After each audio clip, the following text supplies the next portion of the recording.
صباح الخير واهلا بيكم معانا في حلقه جديده من قناه المفكر. اعزائي المشاهدين، النهارده هنتكلم مع بعض عن ماده من اهم المواد اللي موجوده في جسمنا. النهارده هنتكلم مع بعض عن الدم. عمرك في يوم عزيزي المشاهد سالت نفسك دمك ده عباره عن ايه، او ايه هي اهميته، وايه هي الوظيفه الحيويه للدم بتاعنا، وليه لو الانسان اتعرض للنزيف لا قدر الله وفقد كميه دم كبيره ممكن يموت؟ النهارده هنجاوب على كل الاسئله دي وهنعرف كل حاجه عن الدم. لكن في البداية ما تنساش تنضم لأسرة القناة بالاشتراك وتفعيل الجرس، ولو عجبك الفيديو ما تنساش تدوس على زرار اللايك وسيب رأيك دايما في الكومنتات، هنقراها ونرد عليك. في البداية لازم نعرف ايه هي وظيفة الدم وليه هو ليه وظيفة حيوية في جسمنا. في الحقيقة ان الدم مش ليه وظيفة واحدة بس حيوية، ده ليه مجموعة وظائف حيوية بتخدم كل أعضاء الجسم المختلفة. بمعنى ان الدم بيشيل الاكسجين من الرئة بتاعتنا وينقلها لكل الأنسجة المختلفة في جسمنا، ويشيل ثاني اكسيد الكربون من كل أنسجة الجسم وينقلها للرئة بتاعتنا، وبكده تحصل عملية التنفس. لو انت مثلا تعرضت للنزيف مثلا لا قدر الله، المكان اللي فيه النزيف ده بيبتدي تتجمع فيه الصفائح الدموية وتبتدي تكون عليه طبقة عشان الإنسان ما يفضلش ينزف لحد ما يموت.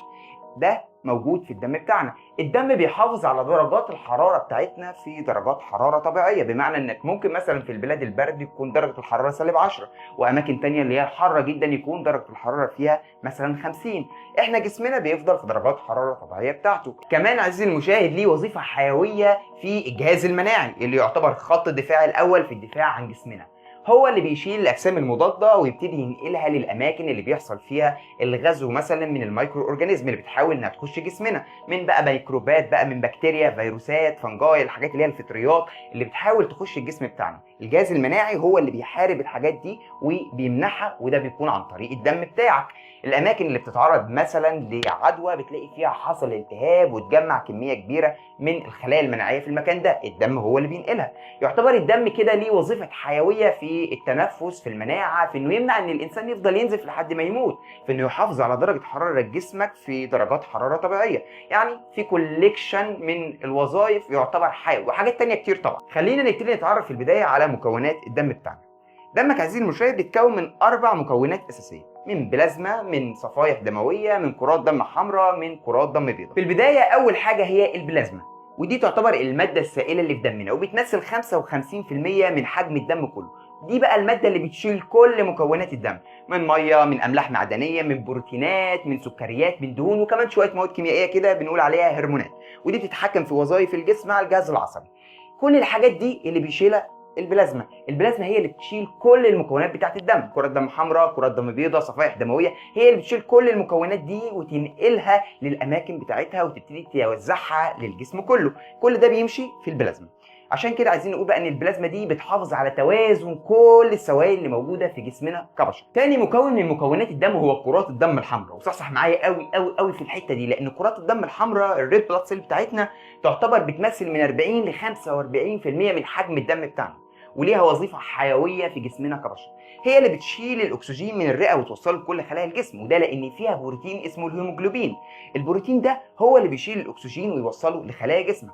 لو حصل نقص في كميه كبيره من كرات الدم الحمراء اتكسرت، او الشخص اتصاب بمرض سبب تكسير بصوره كبيره في كرات الدم الحمراء دي، كميه الاكسجين اللي بتوصل لجسم الشخص ده هتقل بصوره كبيره، وبالتالي ممكن يحصل عدم انتظام في ضربات القلب، وممكن الشخص لا قدر الله يموت بسبب النقص في كرات الدم الحمراء. علشان كده كرات الدم الحمراء دي ليها وظيفه حيويه جدا جدا في جسمنا. طب ايه بقى اللي بيتحكم في تصنيع كرات الدم الحمراء دي في جسمنا؟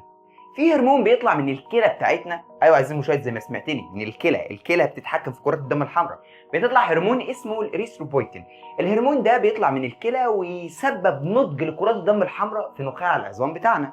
نخاع العظام ده اللي بتتصنع فيه كرات الدم الحمراء، وتحصل عمليه النضج في مده 7 ايام، 7 ايام كاملين عشان تنضج كرات الدم الحمراء، وتطلع بعد كده في الدم بتاعنا عشان تعيش متوسط عمر 120 يوم، وبعدها بتتكسر وتتكون تاني كرات دم حمراء. ثالث حاجه بقى الدم بتاعنا بيتكون منها هي جهازك المناعي. بقى نخش على فقره المناعه. المناعه عزيزي المشاهد بتمثل 1% من حجم الدم التوتال، يعني دمك كله نسبه الخلايا المناعيه فيه ونسبه الخلايا اللي بتهاجم الميكروبات والبكتيريا والفيروسات 1%. واشهر نوع من كرات الدم البيضاء هو خلايا النيتروفيلز، اللي بتمثل يعني 55 ل 70% من حجم ال1% ده، وتعتبر عمرها لا يتعدى اليوم الواحد، وتعتبر كجهاز رد فعل سريع لاي ميكروب بيخش جسمنا. وفي منها نوعين. النوع الاول هو التي ليمفوسايت. التي ليمفوسايت دي اللي بتنظم الجهاز المناعي بتاعك وبتهاجم اي خلايا يبتدي يحصل فيها انقسام بطريقه غير طبيعيه كده، اللي هي الخلايا اللي بتبتدي تنقسم بطريقه غير طبيعيه وفي خطوره انها تكون اورام. التي ليمفوسايت هي اللي بتهاجم الخلايا السرطانيه دي وتمنع انها تكون كانسر ممكن الانسان يموت بسببه. كمان بتهاجم الميكروبات اللي بتخش جسمنا وجسمك اول مره يتعرف عليها ما عندوش خلفيه عنها، هي اللي بتهاجمها كرد فعل سريع من جهازك المناعي.